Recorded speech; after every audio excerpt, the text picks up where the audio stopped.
চাঁদপুরে মসজিদে খুতবায় ক্ষুব্ধ হয়ে হামলার শিকার খতিবের রাজধানীর একটি হাসপাতালে চিকিৎসা চলছে। হামলাকারীকে গ্রেফতারের পর চলছে জিজ্ঞাসাবাদ। গেল শুক্রবার চাঁদপুরের প্রফেসর পাড়া মোল্লাবাড়ি জামে মসজিদে এই ঘটনায় এলাকায় থমথমে পরিস্থিতি বিরাজ করছে। ফয়সাল হোসেনের রিপোর্ট।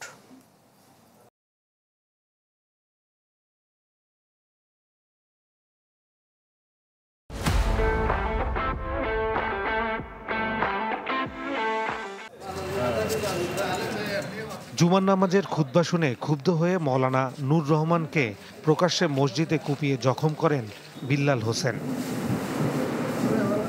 চাঁদপুরের এই বীভৎস ঘটনা নাড়া দেয় দেশবাসীকে।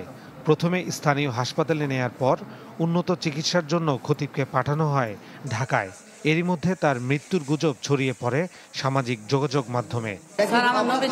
আমার নবীজির পিয়ন বলছে না, আমি মানতে পারিনি স্যার, এটা আমি অন্যায় করছি, অপরাধ হাতে তুলে নিয়েছি। তুমি করছো না, এটা কি ঠিক হয়েছে বলো ভাই? না, এটা অপরাধ করছে, এটা আমি জঘন্য অপরাধী। গুরুতর আহত মোল্লাবাড়ি মসজিদের খতিব মৌলানা নূর রহমান এখন কেমন আছেন? ঢাকার একটি হাসপাতালে তার সাথে কথা হয়। জানা যায় বেশ ভালো আছেন তিনি। ঘটনার আকস্মিকতায় হতবাক তিনি নিজেও। আগের থেকেই প্রোগ্রাম করে সেখানে চা পাতি নিয়ে যান আমাদের পেশায় মসজিদে ঢুকছে, এগুলো আমি কিছুই জানি না। তারপরে ঘটনা তো আপনাদের সামনে। দীর্ঘদিন ধরে ইসলামের দাওয়াত দিয়ে আসছেন তিনি।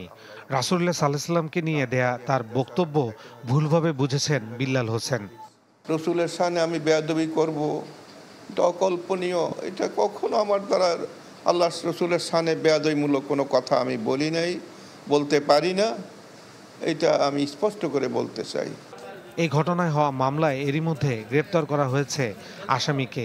এর পেছনে অন্য কোনো কারণ আছে কিনা তা খতিয়ে দেখছে আইন শৃঙ্খলা বাহিনী। জানা গেছে সে ইমাম সাহেবের বক্তব্যে সে অসন্তুষ্টি প্রকাশ করে সে সেখানে কিছু কথা বলতে চায়, তাকে বলতে দেওয়া হয় নাই। সে ক্ষোভে বশবর্তী হয়ে এসে ইমাম সাহেবকে জখম করেছে। এমন অনাকাঙ্ক্ষিত ঘটনার পর থেকে পুরো এলাকায় থমথমে পরিস্থিতি বিরাজ করছে। ফয়সাল হোসেন, চ্যানেল 24, ঢাকা।